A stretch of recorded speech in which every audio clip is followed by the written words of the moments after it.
18 de enero Lima está de aniversario, cumple 489 años de fundación española y por supuesto vamos a comentar sobre las necesidades, las carencias y la marcha de nuestra capital en este día tan especial para los limeños en particular, pero para todos los peruanos porque finalmente se trata de la capital de nuestro país.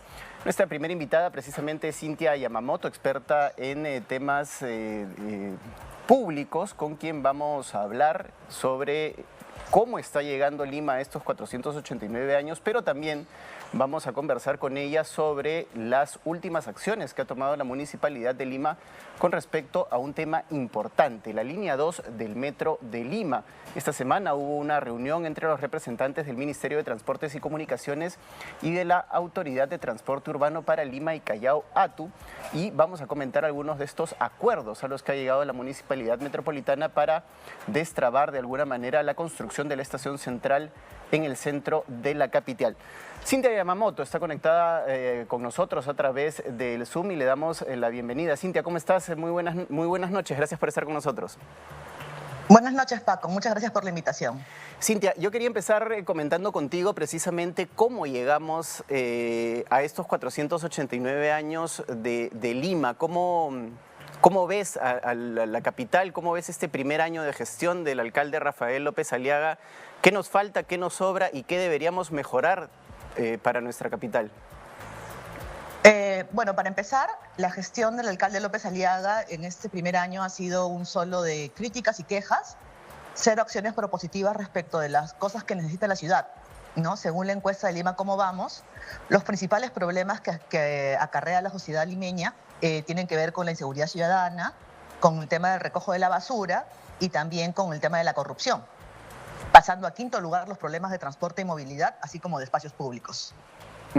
Entonces, en ese sentido, sentimos que el tema de seguridad ciudadana ha sido totalmente relegado, ¿no? Finalmente ha habido esos anuncios de las 10.000 motos que no han podido concretarse, ¿no? Por el lado del recojo de la basura, si bien es cierto, no solamente es competencia de Lima Metropolitana, sino también de los gobiernos distritales, hemos visto mucho abandono en cuanto al problema de la basura y tampoco pocas políticas de gestión de residuos sólidos, como pueden ser el reciclaje y acciones similares. Y el tema de la corrupción, bueno, que es un tema transversal, que si bien es cierto, no hay indicios en este momento de la gestión de López Aliaga de eso, sí hay por lo menos una falta de visión y planificación en lo que tiene que ver con temas de transporte y espacios públicos. Tú has mencionado algo muy importante, Cynthia, que tiene que ver con las administraciones de los otros 42 distritos que conforman Lima Metropolitana, muchos de ellos en manos de alcaldes del mismo partido, del alcalde de Lima, Rafael López Aliaga, que parecen haber emprendido una suerte de campaña contra la felicidad de los ciudadanos, toda vez que están en contra del uso de espacios públicos, no hay una actitud de hostilidad hacia el ciudadano que utiliza los espacios públicos para distintas actividades. Pareciera que quisieran enrejar toda la ciudad y no dejar a los limeños disfrutar de los pocos, dicho sea de paso, espacios públicos que todavía tiene la capital. Exacto. Esas autoridades municipales, distritales, que paradójicamente también pertenecen al mismo partido del alcalde de Lima, están teniendo una visión demasiado restrictiva y prohibitiva de lo que son el uso y disfrute de los espacios públicos. Nosotros tenemos una ley de espacios públicos que justamente prevé el uso y disfrute de toda la ciudadanía sin ningún tipo de discriminación, sin ningún tipo de restricción al uso libre y disfrute, siempre y cuando respetando los parámetros de conservación del espacio público. Sin embargo, por ejemplo, la prohibición de picnics, de realizar actividades de deporte, calistenia, tai chi, baile, inclusive este deporte que practican los jovencitos, que le llaman soft combat, ¿no? Han sido expulsados de todas las zonas alrededor del malecón. Y últimamente, con el anuncio del alcalde Canales de la declaración de intangibilidad del Parque Grau, que es un parque que es usado muy activamente por los ciudadanos y ciudadanos de la ciudad, no tan solo de Miraflores, sino de la ciudad, y que viene también de la mano con una resolución de alcaldía, del caso de Barranco, que también declara intangible la playa Los Yuyos y Sombrillas, ¿no? Aun cuando esta declaración de la alcaldía es ilegal, porque las restricciones tienen que ser interpuestas con una norma con rango de ley. Y aun cuando sean normas con rango de ley, tienen que sumirse a los criterios de proporcionalidad y razonabilidad que establece el Tribunal Constitucional ya en una sentencia del caso del Parque Castilla en Lince. Y precisamente esa era mi siguiente pregunta, Cintia. ¿Cómo es posible declarar intangible un espacio público? De por sí eso ya suena a un despropósito en las mismas declaraciones que hemos escuchado esta mañana de Carlos Canales, alcalde de Miraflores. Exacto, eso responde a una falta de gestión adecuada de los espacios públicos. Se piensa que la prohibición o la expulsión de las personas que usan naturalmente los espacios públicos va a ser la solución inmediata a problemas como pueden ser la falta de cuidado de áreas verdes, el recojo de la basura, el control del ruido, aun cuando no existen medios alternativos, como por ejemplo la adecuada gestión del espacio, ¿no? Como pueden ser establecimiento de un mejor sistema de recojo de basura, un programa de concientización, un programa de promoción de uso de espacios públicos, que eso también tiene que ver con la reducción de la delincuencia, ¿no? Espacios públicos que estén activos, llenos de gente, con personas haciendo deporte, entre otras cosas, justamente aleja la delincuencia del lugar.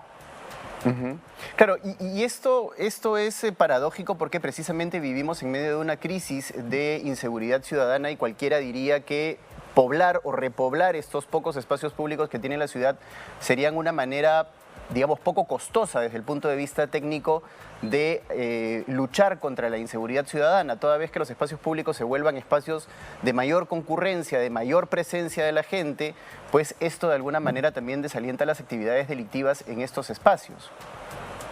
Claro, espacios vivos que ejerzan justamente el control ciudadano, ¿no? Lo que le llaman los ojos de la calle.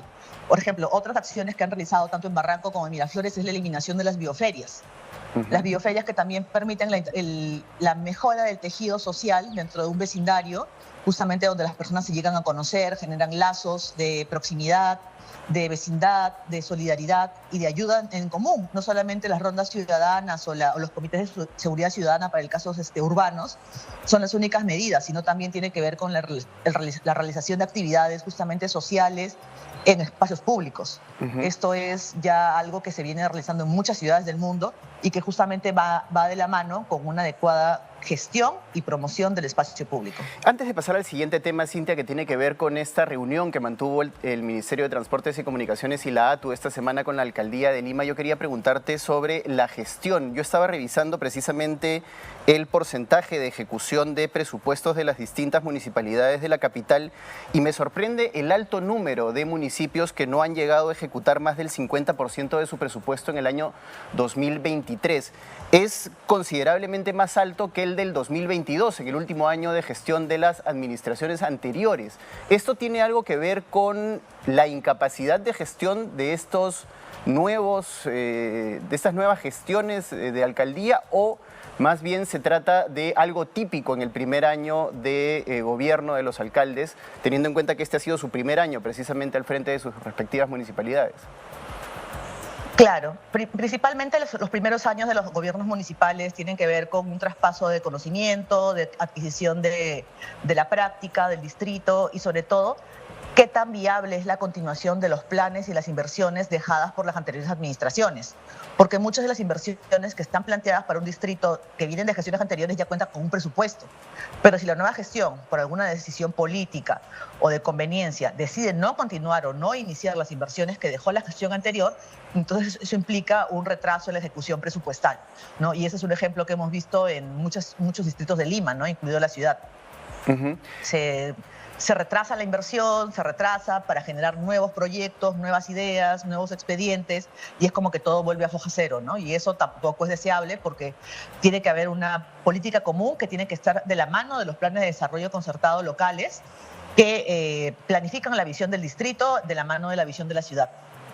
Y en ese sentido, esta semana hemos acudido precisamente a una situación bastante complicada porque se trataba de la negativa del alcalde de Lima, Rafael López Aliaga, de permitir la construcción de la estación central de la línea 2 del Metro de Lima dentro del espacio de la jurisdicción que le compete. Ha habido una reunión entre el Ministerio de Transportes y la ATU de donde han salido una serie de acuerdos y yo quería, Cintia, que analicemos estos acuerdos porque uno de ellos es precisamente la colocación de una serie de 60 puentes de estructura metálica en distintos puntos de la capital para de alguna manera aligerar el tráfico según la sustentación de la Municipalidad Metropolitana de Lima. Pero la gran pregunta es, ¿qué estudios técnicos hay de por medio? ¿Qué análisis se ha hecho desde el punto de vista técnico para permitir algunas de las concesiones que ha dado el Ministerio de Transportes y Comunicaciones en este sentido a la Municipalidad Metropolitana? Claro, en primer lugar, hay acciones que sí realmente merecen la pena reconocer, como tiene que ver con la voluntad que tienen tanto el Ministerio de Transportes, la ATU y la Municipalidad de Lima para agilizar las obras y que la interrupción de las vías no generen un malestar tan grande como el que sí se ha producido, por ejemplo, en Lima Este, ¿no? Que hasta 7 años han estado cerradas las vías, ¿no? Pero por otro lado, han salido debajo de la manga justamente un plan de 60 puentes que no tienen ningún sentido dentro de lo que es la planificación de la movilidad urbana que viene realizando la Autoridad de Transporte Urbano, y que preocupa mucho de que en una reunión de índole político se acuerden aspectos técnicos. Estos 60 puentes no existen en la realidad. No hay ningún estudio, ningún proveedor, ninguna empresa que realmente, o una ciudad que haya implementado este tipo de puentes que solamente están en la cabeza del alcalde. Entonces, la ATU, por ley, tiene la facultad de emitir opinión previa técnica favorable a aquellas obras de infraestructura, de semaforización y de señalización que tengan que ver con la red integral del sistema integrado de transportes. Entonces estamos hablando de vías metropolitanas que también coexisten con el transporte público y que no corresponden a una solución técnica.